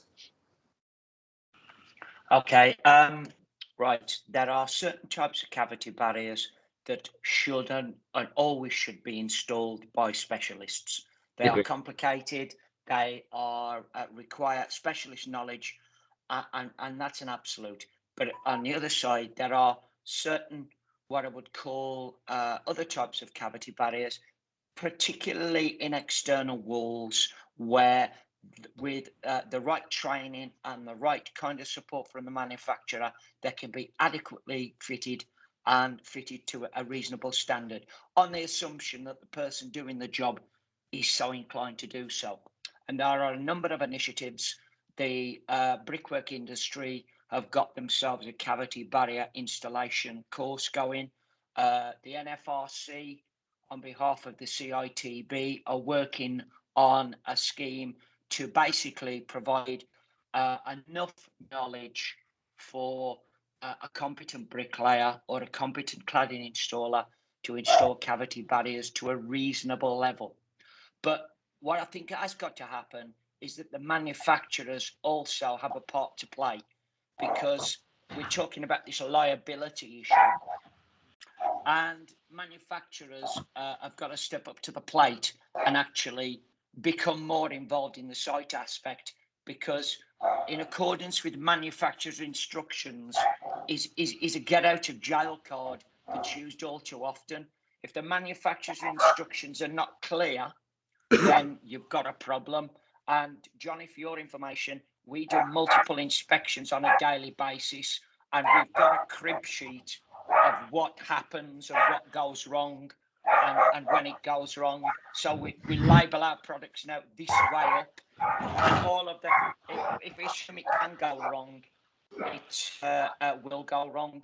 So I think there's probably a case for a basic understanding of cavity barriers installed, but that has to be supplemented by training from a manufacturer, but not also training, inspection by the manufacturer, and the manufacturer accepting that he's got some skin in the game. And also from what you're saying, Chris, differentiation and clear differentiation from the different skill sets needed for the different installations. Absolutely. Yeah. I wouldn't if that isn't, Chris, if that's not on our list, would you put that on there for me?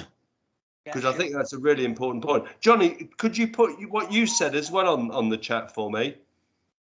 Because I think that's important. Thank you. Right, I want to get back to the questions because we really are starting to get tight for time. Is there anything that is not covered? Just for the moment, if you can just stick to this, anything that is not covered on question 4 in our answers? Oh, Duncan. Train the trainers. What competency have the trainers got?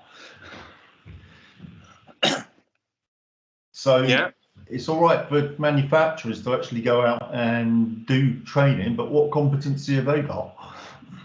Or the people doing the training? IFE level 3. Yeah. And also, in our case, we went to an ISO standard, and we had an outside. What we realised, Duncan, was that there's an art to training. So you have to train people how to train. So forget the specialist knowledge. They've got to know how to pass that on. And there's an ISO standard that allows you to be assessed for that particular competency. Yeah, I'm aware of that one. Yeah, that's why I asked it. And thank you for that, Duncan. Does that answer your question? Yeah, it does. I just thought it's important that it needs to be down there. I see what you're saying. You needed to make sure that it was there. And is that there in our answers? Probably not. I'll put it if it in isn't, for you, mate. Would you put it in, Chris, if it isn't there already? Because I think that's important. It's nice when we've actually got an actual clear answer, isn't it? Okay, anybody else got anything to add to question 4? I know it's a very broad subject, and I've got something, Richard. Yeah, so I was talking to a fire risk assessor yesterday who several years ago, he went on a NEBOSH course. He actually started as an asbestos surveyor and then trained up to be a fire risk assessor as well. And what he was saying is that when he'd been trained and he went on the 5-day course, came off that, went and did his assessment. He went and did his own assessment and then submitted it to complete the course. The person, he found it curious that the person that was marking his submission hadn't actually been with him to do the assessment. So therefore, what was he actually comparing it against? Yeah, so that was point one.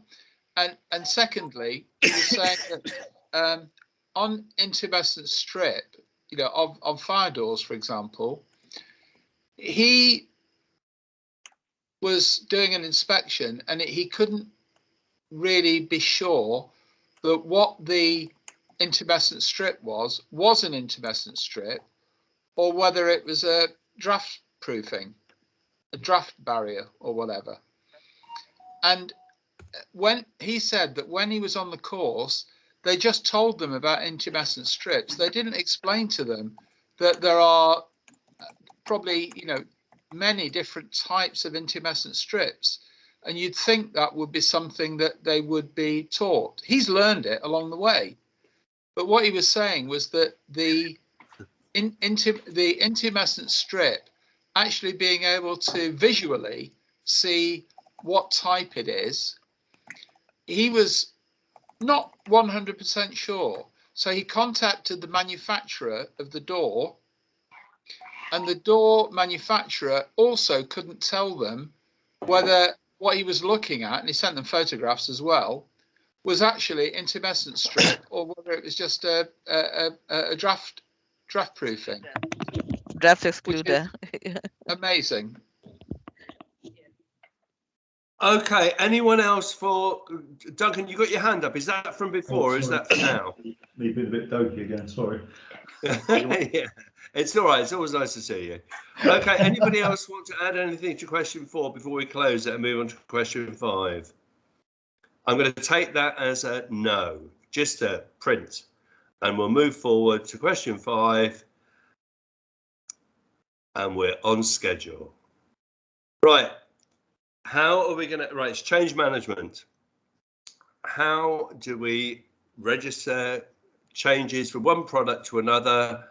How are they recorded? Presumably changes within a product, George? Yeah, shall I just explain where this comes from? Yes. Obviously under Hackett, and you know, it's just logical anyway, that there should be a robust change management mechanism, both for construction, design to construction, but also during the operational phase. And too often we've now drifted, I think, that, you know, that there is an established process called a technical submittal process.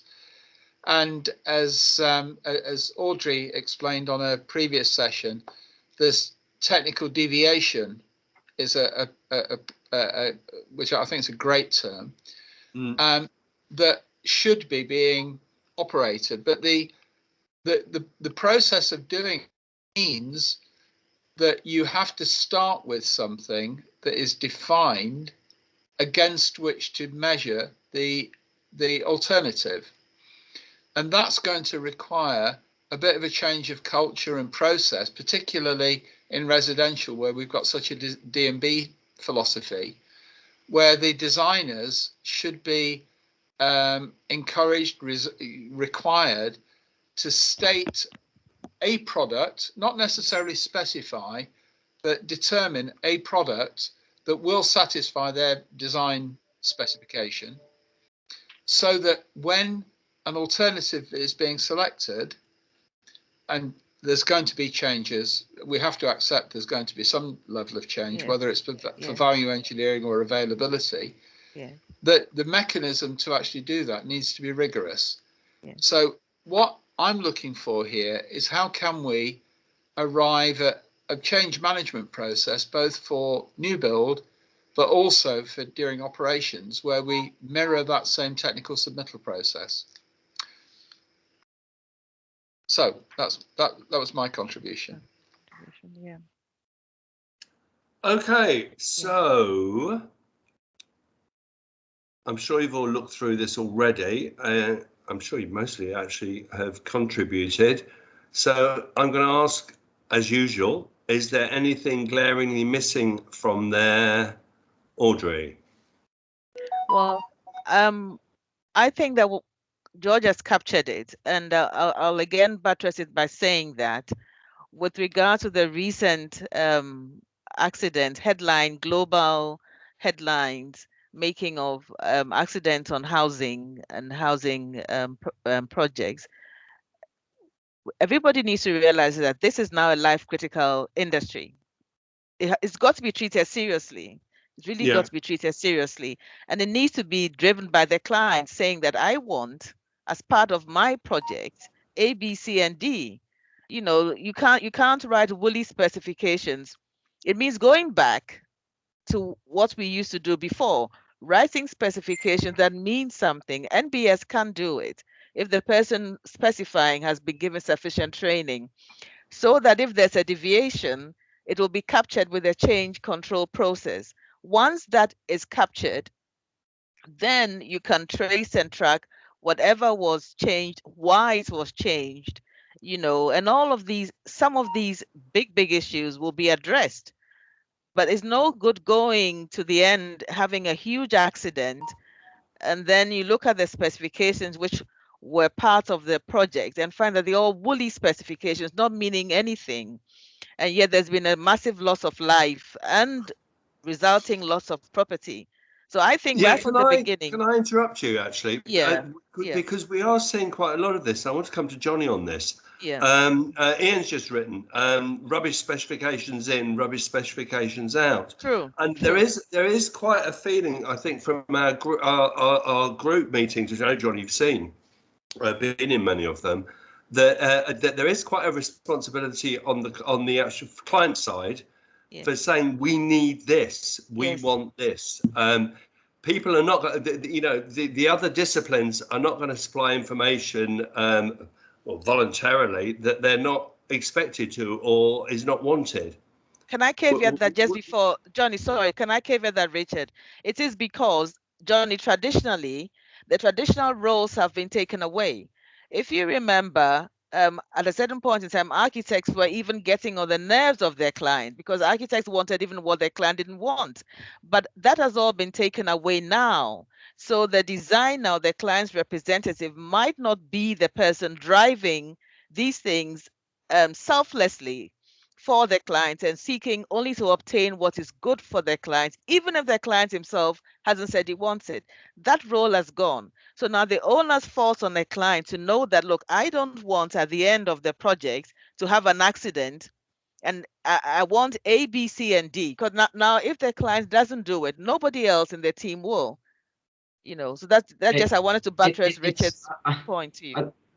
I think it's very easy to say the client should tell you what you want. So let's look at this in a different way. So I'm a client. I often go and buy a building when it's complete.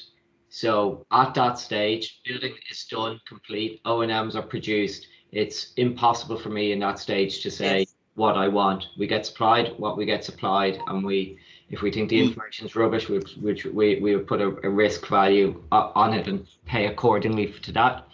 There's other clients who, and of course you're employing experts because they know their job, Johnny, aren't you?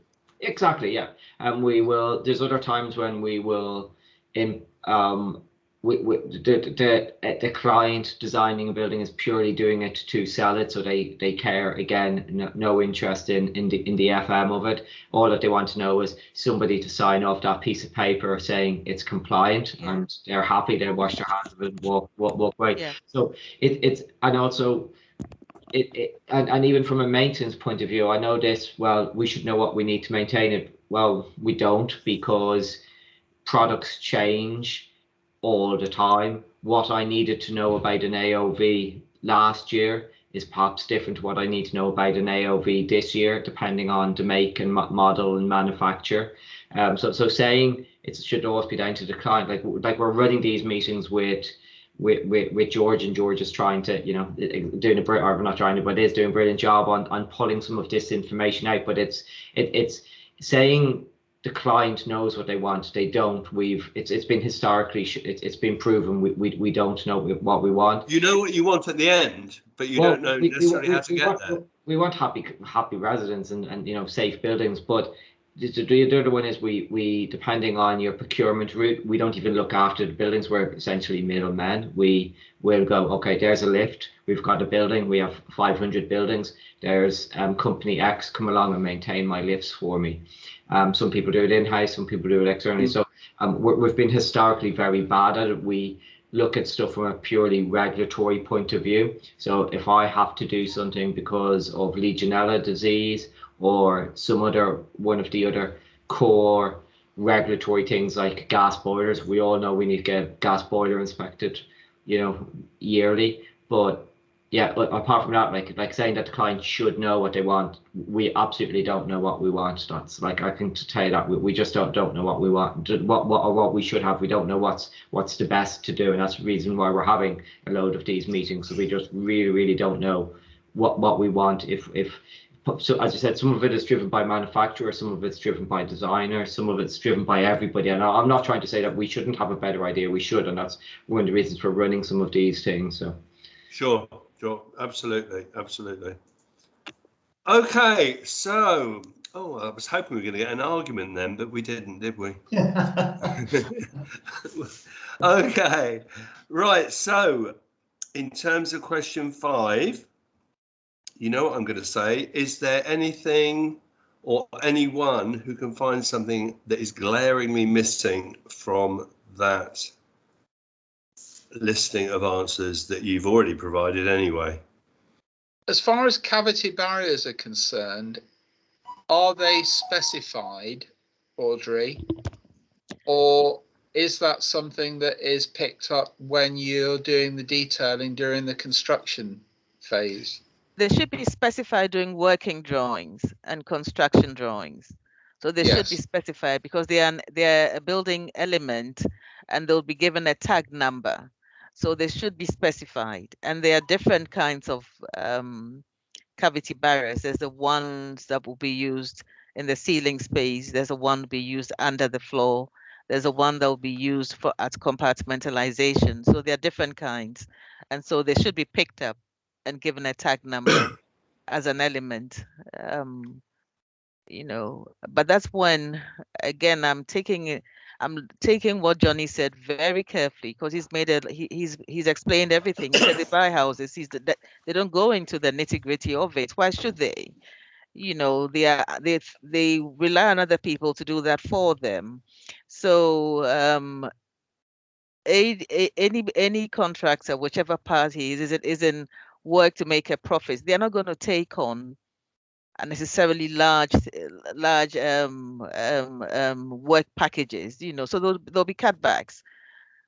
And so they may decide that cavity insulation, fast stopping to contractor, whatever it is, and nobody will specify because nobody's asking. So that's what the regulations are for.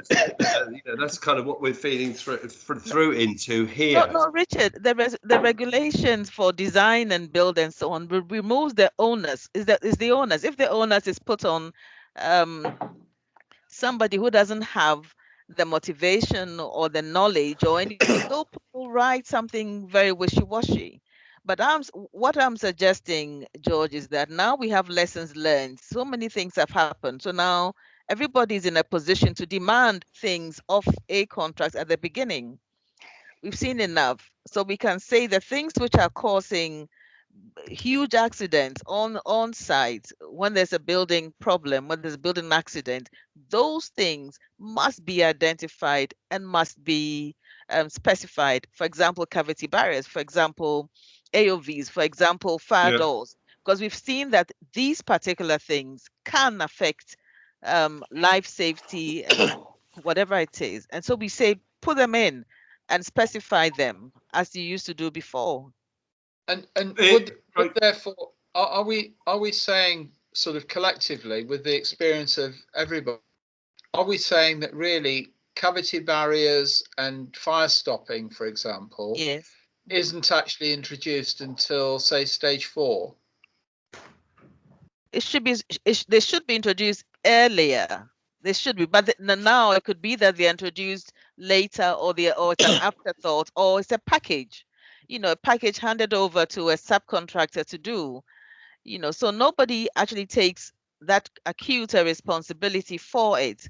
If it's thought of in the working drawings stage or the detailed design stage, when they are doing the compartmentalization, because that's when they decide which areas are being compartmentalized. Yes, okay. At that point in time, there should be now an understanding of how they are going to compartmentalize.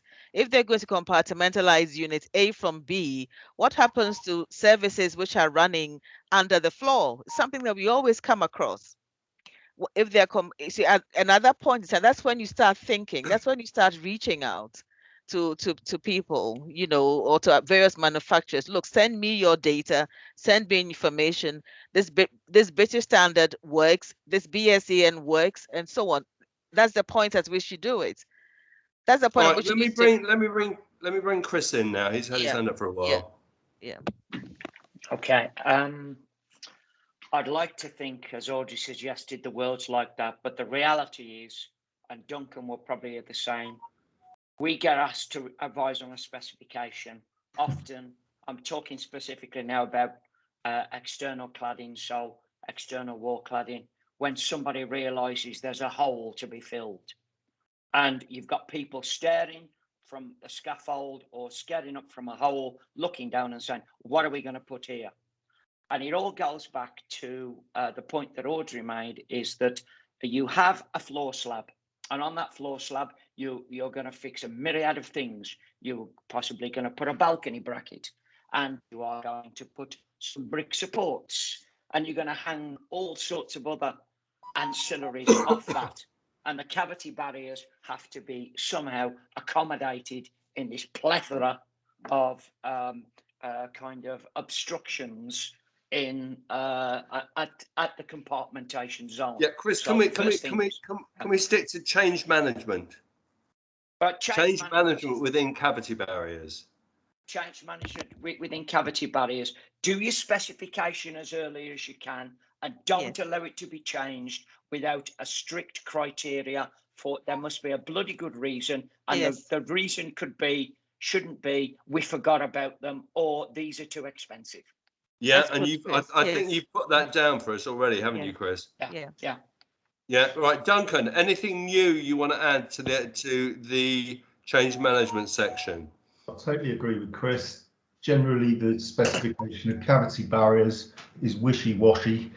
Nothing specified, or if it is, there's no control over it. Okay. Anything new you want to add? It's subcontractor driven, based on price. And after time, they don't know what's been used. People don't know what's been used, and it's installed by incompetent people. Okay, great. Is there anything new anyone wants to add to the answers for question 5, which is what we need to register change? I think it needs to be. Sorry. From my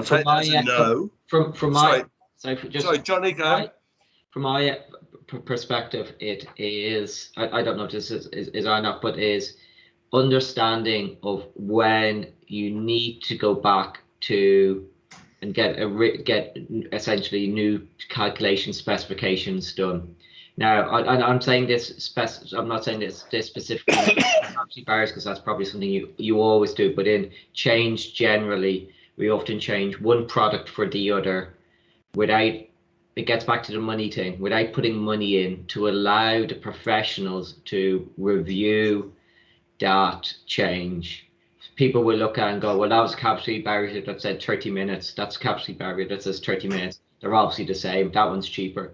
Stick them in, which obviously should not ever be the case yet. So how would you define that? How would you define? How would you put that? Some of this almost comes back to training, people understanding when change can happen and can't, and having a robust change control procedure in place. Normally, which there always is. Okay. Anybody else? Anything new they want to add in? No, I'm going to say that that's now closed. So we've actually done. So you can now sit and you've got 10 minutes to talk about whatever you wish.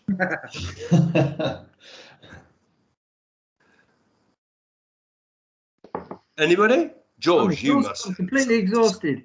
It's knackering typing into chat.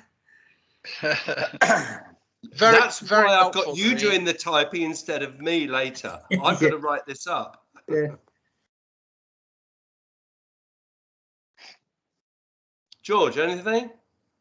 Yeah, as I said, what we'd really like to do is to create some objects in the Housing Association data group for cavity barriers.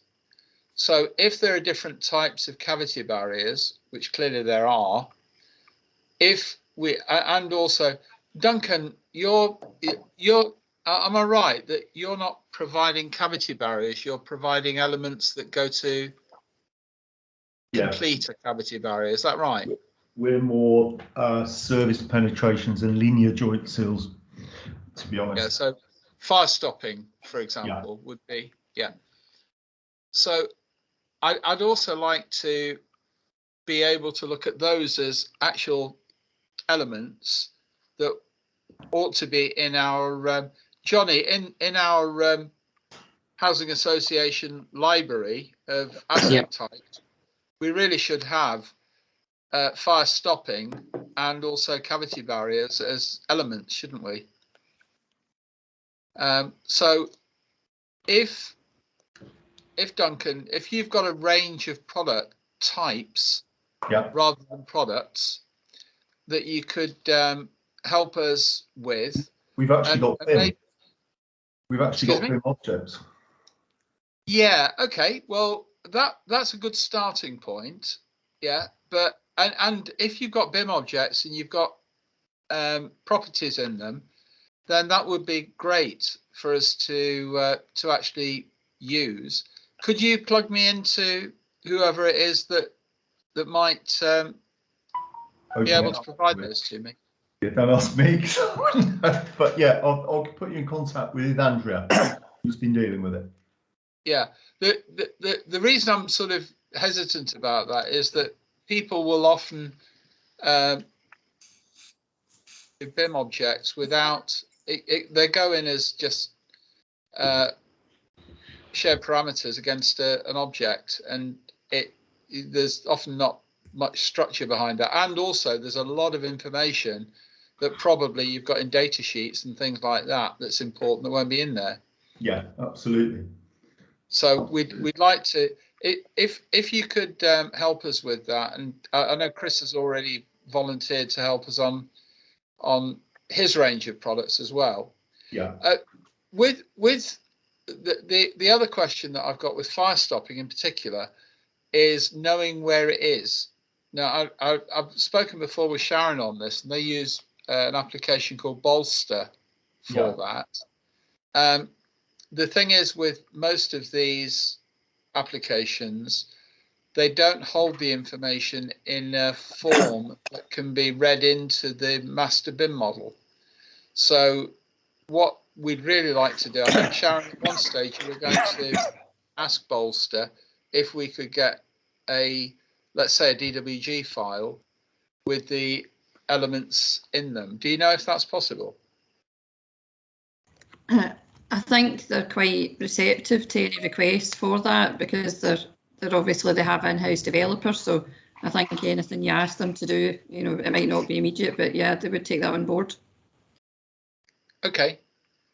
Because the question really is what we're trying to get away from is having just an image of a floor plan with some dots on it. Well, we do an extract. It's a CSV file or a PDF. So there are other elements within the Bolster as it stands just now, but referring back to your sort of drop down menu, it's somebody could do BAT then mastic when they drop the details, someone else does mastic then BAT. So there isn't repetition that needs to be, you know, conforming to your BIM So I think that would be the difficulty. It might be that they need to do a filter or a sort. So they do have CSV output, but it wouldn't be in a pre-formatted sort of way that you would require it. Sharon, could offline you and I get together for a session, maybe half an hour or so, and you might be, would you be able to show me how Bolster provides, how you use Bolster, so I can see some real information? Yeah, of course. That would be really helpful. Excellent. Right, I'm going to say that we've done really well, and we're going to finish dead on time. Just before we say goodbye, Chris, could you just hang on for 1 minute for me? You still there?